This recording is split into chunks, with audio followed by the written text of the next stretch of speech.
Hello, it is so good to see you today. I know we talked maybe about a week ago, and we realized how much we had in common in Mhm. working with parents and just understanding some of the things that are really valuable as parenting tools. So I'm glad to be here with you today, and I would love to hear a little bit about you and what you do. Go ahead. Thank you. So I am a registered midwife. I live in Canada and I'm also a life coach for parents. And I love to work with um, families, either parent, around how they think about and use their time and energy as parents, because we all feel like it's finite and we need to be Right. strategic about it. And then That's right. also understanding sort of difficult behaviors and how to think about them as a parent. So I really focus on mindset and how we use our beliefs to parent differently. Yes, because beliefs really are at the core of it all, right? They really are. It would be Very so good. much easier to just do strategies only, Right. but usually those don't work.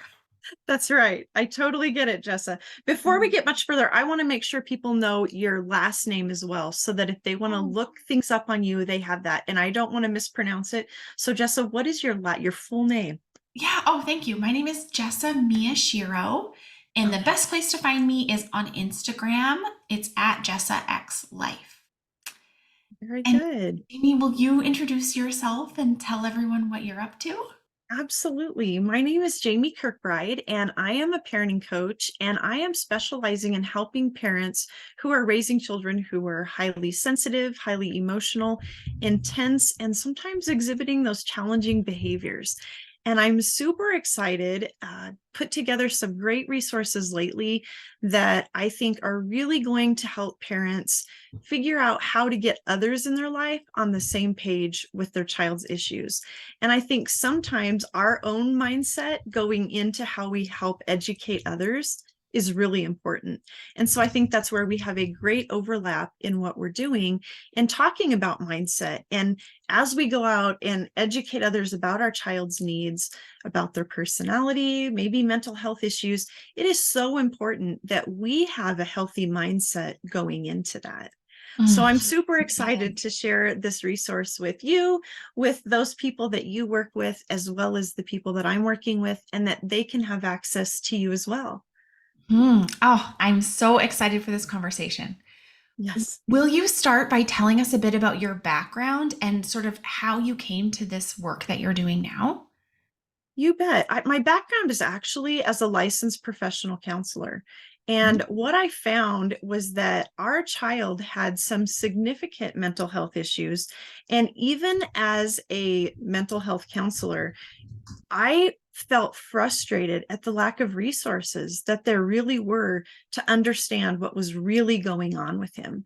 And while everybody kind of did the surface stuff, nobody really seemed to understand what it was like living every day with it. And I really needed help in navigating some of even just the routine daily things with our child and his anxiety and his intense emotions. And so, kind of, what do they say? Necessity is the mother of invention. I needed to come up with tools that would work with a highly intense child, with a child who had frequent meltdowns, who was struggling with ADHD and then some. And we weren't even sure what the and then some all entailed. But because we were traveling this difficult journey, it was important for me to, number one, figure out how I was going to navigate that. And mindset was key to that. But then figuring out, I also needed to be able to help his mindset and the mindset of others surrounding us so that hopefully we could get their support and understanding. But tell me, Jessa, how did you get into this kind of work? Oh, thank you. Well, I can say hearing your story really resonates with me. Living in a similar type of phase right now, sort of working on a diagnosis for one of our kids, but dealing with lots of intensity at times. So I'm super excited to hear more about what you have to say. I came to this work because I was a very stressed and overwhelmed person. And I had a really demanding job, as a more than full-time midwife. So I was, working nights, working at funny hours, and really wanting to be a present parent, super involved with my kids, especially when they were really small. Right. Um, and I felt like I was overwhelmed all the time dealing with the sort of mental load of parenting, just the basic things like making sure we have the right food and oh, my kids need Right. the next size of clothes and That's wow, we're going to need rain boots soon. There's so many right. little pieces and I Right. just felt like it was so much to manage that I was not coping a lot of the time. And so I felt like I was trying to play with my kids, but really distracted and sort of unable to shut my brain off and really enjoy this life that I had worked so hard for. Like I really wanted kids. I liked having this busy, high maintenance job, but I was having trouble sort of meshing the two of them. So I got some coaching, made a huge difference for me Right. in how I thought about my stress, thought about my work, thought of my role in my home. And through that, I made a bunch of really cool changes to my life that I couldn't have made if I hadn't had that mindset shift. Right. And because I've worked with parents as a midwife for a long time, I could really see that the work I was doing as a midwife was just the tip of the iceberg, just like the very start of that journey into Right. what is really, as you've described, a sort of very interesting but long and complicated process where you keep learning more about yourself and your brain and Yeah. your values, and Yeah. you're learning about your kid at the same time. That's right. I can identify with that. And I think, you've mentioned a few times overwhelm. And I don't know about you, but in the parents that I work with, I think that might be the word that I hear most often is Yeah. that everybody feels overwhelmed. It's busy schedules. It's, meeting expectations. It's some demands on you as a person and feeling as though maybe you're trying to always measure up or be enough. And I think that's where Mhm. mindsets can be really, really powerful as they can kind of direct and guide us in how we are making that progress and how we're working through the process. Tell me, what role has mindset played in your parenting? Oh, it's everything, as I kind of just Like mentioned. the steering wheel, right? Yeah, absolutely. So, for me, and kind of what I teach to my clients is mindset is this set of beliefs which we just hear on repeat as little sentences in our mind that seem like facts. Little things like, I don't have enough time. I'm too tired for that. That's one mindset, right? Right, and right, and we've thought these things so many times that they just seem true. right, Usually the people around us are kind of echoing the same sorts of right. things. And the more we think them, the more true they seem, the more your brain finds evidence that that's the truth. And so for me, before I can kind of get into how am I going to change something, I need to get really clear about what I'm thinking and what that's creating for me. And I can Right. even give you a little bit of a just silly example, but it was Yeah. profound. No, that'd be great. A number of years ago, like I mentioned, stressed about my job, never felt like I had enough time or energy. And what was a big problem for me in my life was making my daughter's lunches. I just Mm. felt like at the end of the day, I've like finally got her to bed. I'm tired. I don't want to wash out the container and like cut up the same food again. And Right. when I just want to finally relax. And my partner was working in the evening, so it really like I was the one who had to do it. Um, and I went on for weeks with just all this mental drama, and it was not a good time. um, It was and not I getting better, was it? know, and I had tried sort of like, getting upset and trying to make my partner do it, and none of those Uh, things worked super well, shockingly.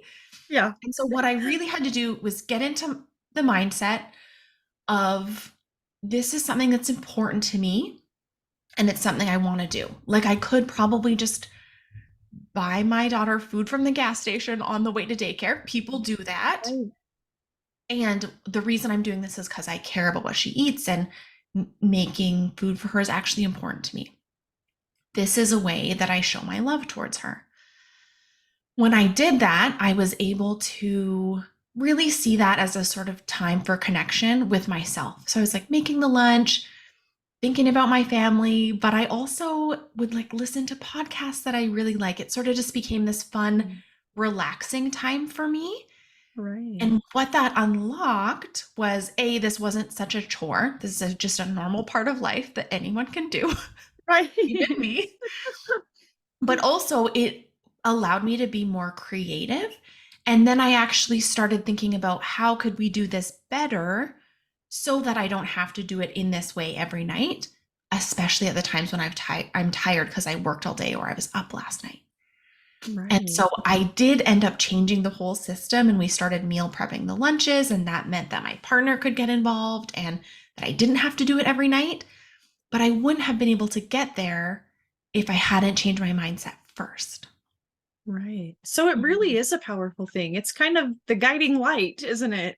And I Yeah. think that's what so often, when you set out to help people, honestly, if you lead with, hey, let's work on mindset, it doesn't feel very important. It kind of feels like, oh man, not that. Like I've already heard about that. Or can we Mhm. just skip that? Like I already know that. But we do a terrible disservice to anyone we help if we don't spend some time there, Oh, because we yeah. can try all of the good tools we want to try. But if something up here is telling us different, we can't make the progress. We can't make the change. We won't feel effective. We can't be effective. And so I think Mhm. that's a really powerful example of changing that kind of mindset for something that could be a daily routine. That reminds me of a time when I had to change a mindset in parenting, and it Mhm. ended up being a really powerful mindset that didn't just affect me, but it affected the way that I could share it with my husband and my extended family and the teachers and the coaches and even friends that were kind of looking into our life and not understanding why our son would have these really embarrassing eruptions of emotion.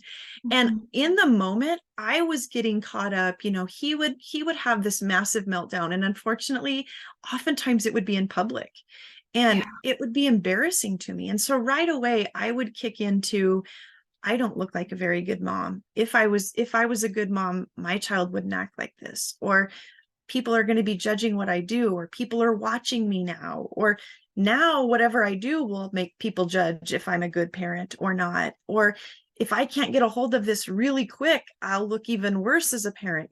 So many of those fears that come up in parenting. And one of the most Mhm. powerful mindset shifts that I personally learned about, and I love sharing with my coaching students, is that your child is not giving you a hard time. He's having a hard time.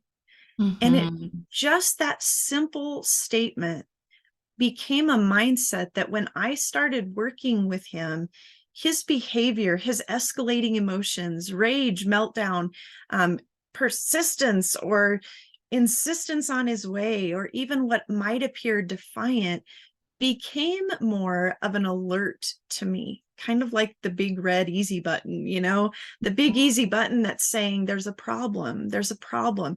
And so instead of kicking off the mindset of, oh my gosh, here it goes again, I look like a horrible parent, or he's going to look like a bad kid, it started alerting in me, he's not giving me a hard time, he's having a hard time. And as you could imagine, you would approach a child differently if you believe they're giving you a hard time versus they're having a hard time. And it Absolutely. allowed me to access empathy, which is one of the biggest and best tools when we're dealing with children who are highly sensitive or intense or, just emotional. And so I have witnessed and felt the power of something that can change the way you work through the process and the end result. Oh, I'm so glad you shared that example. That was actually one of the things I wanted to talk to you about today was fear, because I really see the same thing with lots of parents I work with. Their Right. kid does whatever behavior, and there's fear there about what that means about their kid and what it means about them. Right. And yeah, I'm wondering, does sharing that mindset shift really work with parents that you work with? Do you have a different approach about it? How do people come to that statement? Yeah, I think that there's a kind of a neighboring mindset that I think kind of leads into this one. And I think that it really helps parents when you start feeling that fearful feeling, because I think that fear is kind of an alert for something being triggered in us. And I know people use the word trigger, almost misuse it and overuse it now to where people dislike it. And that's kind of sad because there's something very legitimate about understanding your personal triggers. And so when we feel fear, I think that that alerts us to something within us being triggered. Is it, does, does maybe, if your child is having a meltdown and all of a sudden you feel fearful of maybe what others will think, maybe you're fearful that you don't know what to do. Maybe you're fearful because it reminds you of another time a similar situation erupted and it didn't go very well. Maybe it even reminds you of something that has happened in your past and brings up emotions that you don't really like. So I think that fear is another really good alert for something deeper. And I think when we feel that fear, we can tell ourselves three words that can really make a difference. And it's all behaviors communication. Mm, All behaviors communication. So okay. when we start feeling fear, we don't need to feel fearful. We can instead listen for the message. Listen for the message, because that's where our power for the next steps come from.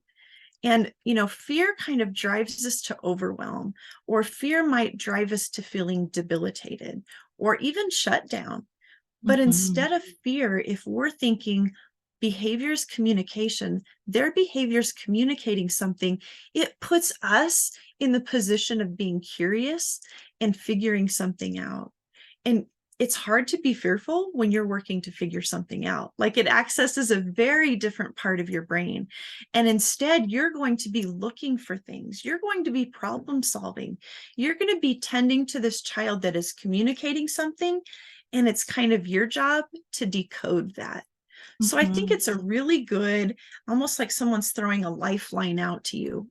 And instead of fear, you can grab hold of, I'm going to be curious, I'm going to problem solve, I'm going to figure it out. Yes. Okay. I love that. I think I am with you. The awareness is such an important piece of starting to do this mindset work, of really accessing, like, what is the belief right now that's making me fearful? Right. Because Kind often of the what's first at the thing we base notice of is it, the right? fear. Yeah. We Yeah. notice the fear first because it's so intense, but there's Yeah. actually a whole background of thoughts and beliefs that are happening before that. How kids That's are right. supposed to be, how you're supposed to be. What we are supposed to look like as a parent, what a good kid looks like, if we've done a good job, what does our kid look like? And I think we have, in so many ways, even as a society, based our beliefs on some really faulty ideas. Yeah. Kids can be really good kids and make some really bad choices. You Hmm. can be a really good parent and have a child who still really struggles. And I think learning to sit comfortably with both things is important. Hmm. Absolutely. One of the things I wanted to ask you was the way that you talk about how to meet your child in this current moment, sort of like a roadmap for understanding where they're at. Can you tell Right. us a bit about that part of your work? You bet. A lot of times parents come to me because they're feeling maybe discouraged. They may be feeling desperate. They may be defeated, depleted. There's a whole bunch of D words that really describe well a parent who is overwhelmed. But oftentimes they come to me, and what they want to know is, why is my child showing such intense emotion? I don't even understand what's going on. And so I try to kind of break down this roadmap where we can figure out, is it related to a personality issue? Do they have a personality that is maybe intense? Do they have a personality that may be more temperamental or needs specific details in line? Or could it be something that relates to sensory overwhelm or sensory overload? Could it be that what they're experiencing is not necessarily personality and not necessarily sensory? Maybe it relates to something with mental health. And so I think it's important that we walk through that roadmap and we figure out, is it personality related? Is it sensory processing overload? Is it sensory processing needs? Or is it mental health related? And as we walk through that roadmap, there's different ways that we can address it then. And I think that's where we can find that effectiveness as a parent, is meeting our child with their specific wiring in mind. Mhm. That makes such a big difference. I'm writing a little note about specific wiring. I like that wording. We're all created in such different ways. And while there's kind of this roadmap of maybe some typical personality traits or some typical sensory needs, you put all of that together and it makes for a very uniquely wired child. And that was one of the reasons I loved this resource. It's called Behind the Behaviors: Understanding a Uniquely Wired Child. And I think it is important for kind of putting those pieces together and saying, if this is what we know about them, how does that impact their life? How does it impact the child's life? What might you see or hear or notice about this child? And what do you need to know when you're working with them? And what might be helpful in a home setting, or what might be helpful in a school setting, maybe out and about in the community. I know many families that just honestly quit going places because it's just too overwhelming. It's too hard. Mhm. It is too disruptive to their family. And so I think it helps give an idea of what you might try, what you might do, as well as some really important mindsets. Okay, so you offer the mindsets to people I as they're do. I going have a through cheat sheet in there, and I couldn't make a cheat sheet without that. mindsets on it. Yeah. You know the power of mindsets. So I had to tuck some of those in there too. You just can't always lead with those because right away people think that that's less important. I think you and I would attest to the fact that it is leading, it is guiding, it is one of the most important aspects of It parenting, is. of life in general. Yeah. What about you? What do you think is one of the most important things you would want parents to understand in mindsets and how they use them in parenting, working with their child? What is the most important thing in your perspective? Oh, such a good question. I always have trouble with like, I don't want to pick just one. I know. I think what I really try to focus on is the awareness piece that we kind of touched on. So, understanding your current mindset now makes such a big difference. I find that lots of times people want to go to the like one that feels better. Let's Right. go to a more intentional one or a more positive one. And sometimes that works, but actually sometimes it doesn't, right? When you're just sort of slapping a positive affirmation on top of Right. a bunch of an unstable foundation. So you So, can't just find one and just pick it. You kind of have to own it. Is that what you're saying? yeah, sometimes you hear something and it really clicks for you, but Mhm. sometimes you hear an affirmation like maybe you are enough. And that, Yeah. if you don't believe you're enough, that just feels really bad.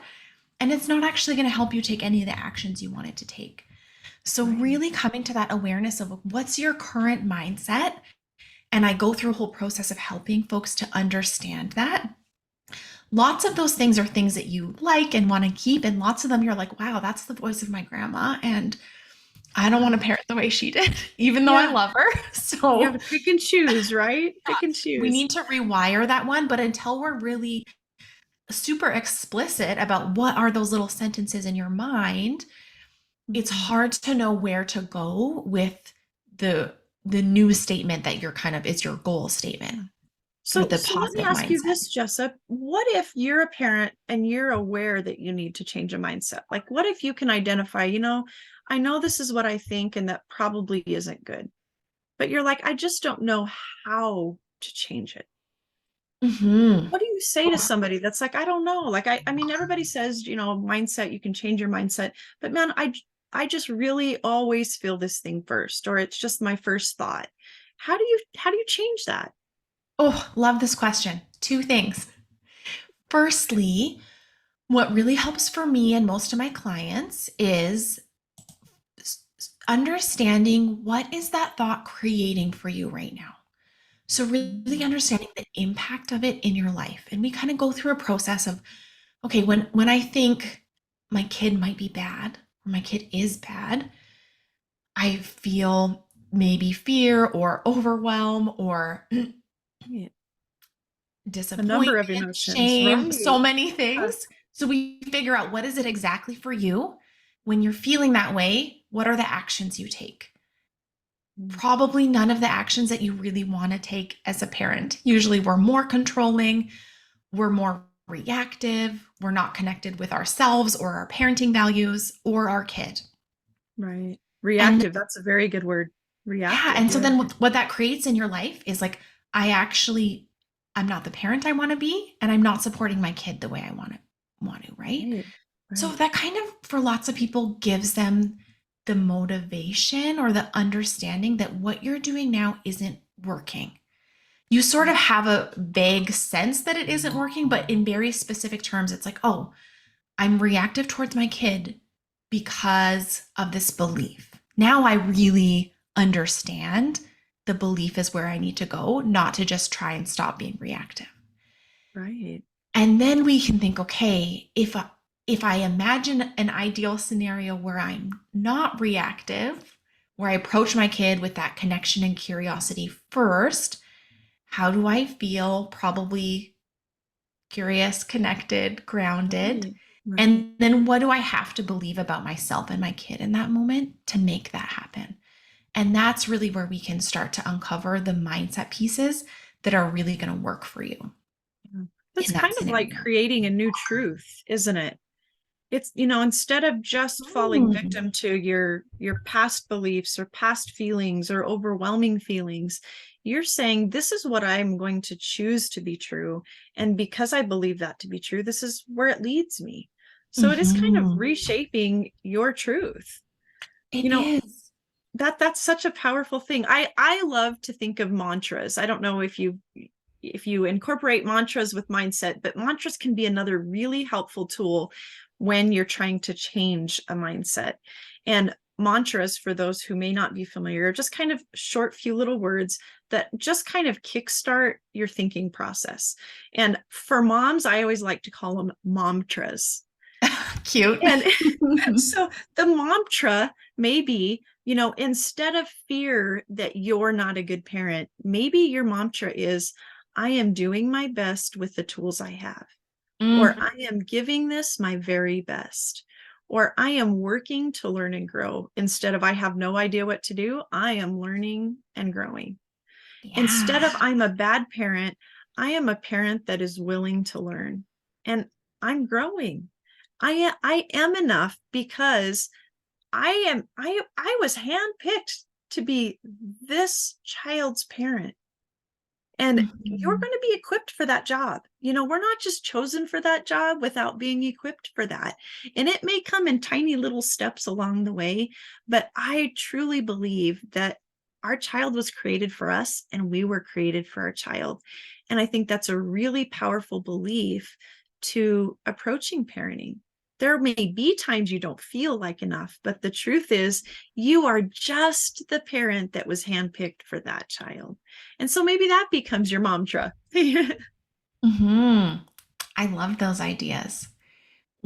I'm curious, what is for you like the number one thing that you wish parents knew when they're starting out? Man, oh, there's so many things I want to pick.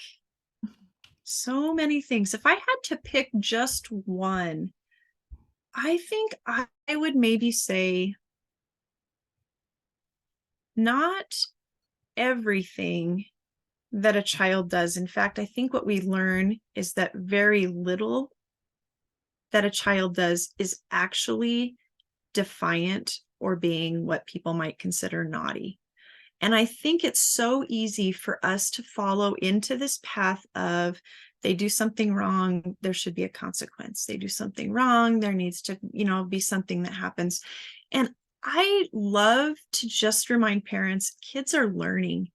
They are like this blank canvas that has so much ahead of them still to learn. And so much of what they do is born out of impulsivity or a brain that just really hasn't developed yet or had the experiences yet to learn along the way. And I think just approaching our moments with them as they're learning and they're growing rather than what they just did was wrong or what they just did was a misbehavior or what they just did was defiant. It might be that they didn't have words to express what they needed, so they chose a behavior or a meltdown. It might be that they haven't learned a skill yet, but it's hard for them to tell you that they don't have a skill. It might be embarrassing to tell you that they don't know how to do it, so they would rather just avoid it, which can look like defiance or resistance. And so I think it's so important as parents that we just really approach working with our kids with that learning and growing first and foremost in our mind. Mhm. What about And you? and for us as parents too, I think we sometimes feel like we're supposed to have it all figured out and have all the answers and know the Right. right steps and the right things to say. And we're also just learning all the time. It is a continual process of learning. I am a mom of 7 kids, and I can Mhm. tell you there are things I do different with child 7 that I didn't do with child 1. Sometimes I Mhm. wish I could go back and like redo some of those things I've learned, but we weren't given a manual on parenting. None of Mhm. us were really trained to do one of the most important jobs in the whole world. And so I think that is important that we give ourselves that grace for we are learning and growing, just like our kids are learning and growing. Yeah, Right. I have one more question for you, which is sort of half formed in my mind. But one thing I really notice with parents is sort of feeling out of control of their time and energy. Because especially when you have an intense kiddo, sometimes it depends how their day's going. Are you going to need to really engage with them and do a lot of co-regulating and helping them, move their meltdown to a safe place Right. or Right. all of those types of things? And I sort of have heard from people this idea that, like when we were kids or our grandparents, because no one thought that was their job as a parent, they would just carry on making dinner and send you to your room. And so their time was a little more in control than I think people feel now. And so I don't know if that's totally a question, but I just wonder if you have any thoughts or reflections on that idea and how Oh you man, I approach it. do. You opened such a good can. I could take about 5 different things out of what you just said because it's so packed full of what parents are really experiencing. We are experiencing this busyness like never before. And we are experiencing as well this awareness of how important that connection is. And honestly, it's a very different level of parenting than what past generations have done. And in a lot of Yeah. ways, it is a little more intense parenting. It is a little bit more involved. It is a little more hands on. And so while we're busier in life, we are also playing a very different and more interactive role as parents. And I think one of the things that is really helpful to keep in mind is that we be consistent. And I think that consistent feels almost like a scary word. And I think in past generations, consistent had a very different meaning. And I think consistent was very black and white. And consistent meant this is what we do and this is how we do it. And you're going to have to adjust because I'm going to be consistent. And I really like to encourage parents to instead embrace consistency because we know kids need consistency, but let your consistency be based on what your child needs. So it may look different day to day. It may look different child to child, but keeping consistent your belief that I am going to give you what's best for you, or I'm going to do what's best for you. And sometimes that means just getting comfortable with always having a plan B. You talked about that highly emotional child that you may just have to be like, I don't even know what kind of busyness I can be a part of today because I need to attend to this. And I think Mhm. having that plan B and being able to say, you know what, this was our original plan. Today, I'm going to be consistent to the needs of my child, and I'm going to eliminate some of those, whether they're extra commitments, whether it's, tasks that maybe you can just cross off your list for the day. And instead, maybe you choose to be present. Maybe you just choose to sit and do nothing, but just be near them when they're trying to regulate. And that you can dismiss some of that other stuff and instead put your effort and energy in being a consistently responsive parent instead of finding your consistency in the black and white. Does that make sense? Yes, this is amazing. I'm so into this idea. And I think sometimes I describe it as being consistent about connection, or like going to connection Right. first. But Exactly. you're right, it is so easy. And I know even I struggle with this of like, I want to be consistent about my schedule. I'm going to Right. do this thing every day, but that's not life, and we're not robots. And so, yeah, I like this idea of reframing what that consistency is. I think it's so valuable to us as parents. I think it frees us up a bit instead of feeling like a good parent is consistent by always doing the same thing. No, a good parent is consistent when you are consistent with the needs of your child. And that does take some fluctuating. It takes learning to be comfortable in that gray area and that you can kind of switch it up. And I think that the more accepting we become of that, the more we can help others around us be comfortable with that as well. And I think that Mhm. truly that's where some of this acceptance for some of the mental health issues, for some of the highly sensitive needs, some of that just comes in our own comfort level, and that we can convey that to other people. And as you and I have talked today, our comfort level may come from mindset, and that mindset fuels our comfort level, which then helps us help change other people's mindsets. So it really is a domino effect. Yeah, it's such an important way of modeling. Okay, team, here's how we're gonna respond to Right. this. I always think about that in my midwifery work. You know, it's sort of Yeah. an intense moment giving birth, and Yeah. often partners or moms who are in the room are looking to the midwife like, is she freaking out about this? Is this Should we be doing normal? something in this And moment? they're kind of using those cues to Yeah. feel out like, how are we going to respond to what's happening here? Yeah. And it's different in the home, but also very similar. Like, one person sort of needs to be the leader and set the tone for how we're going to approach. Right. It's so important. I think we have truly developed this idea that mindset is really the driver of so many things. Mhm. Whether it's making change, whether it's being effective as a parent, whether it's in learning and growing in new ways. There's just so many different areas in life and in parenting that mindset will be key to. And I so appreciate you talking about how you work with mindset and how you work with people. Is there anything else that you want to share with those who might hear this today? Maybe a resource you want to connect them with? Feel free to share that. Oh, thanks, Jamie. I would say the best place to find out what I'm up to currently is on Instagram. I do have a private podcast cast right now. A lot of people, I think, are just really curious about what does it actually sound like in a coaching session when you're trying to rewire these thoughts or uncover what's Right. the real belief. So I have a few amazing clients who let me just record a regular session so that you can Oh, hear what that sounds like. And so I can share the link to that. And I have often group and one on one offerings. So the best way to figure out what's current is on my Instagram. And I think I will just, yeah, reiterate the same thing. I think that mindset is really at the heart of us being able to approach being the parent that we want to be. And for me, has been sort of the platform to build the strategies on top of. Right. Yeah, that I feel like mindset you, really has to be the strong base, doesn't it? yeah, you shared so many gems today. I took a whole bunch of notes that I'm really excited to Oh, well, go through. good. What else do Very you want good. to share, or what's the best way for people to connect with you? You bet. People can connect with me on Instagram as well at Parenting with Personality.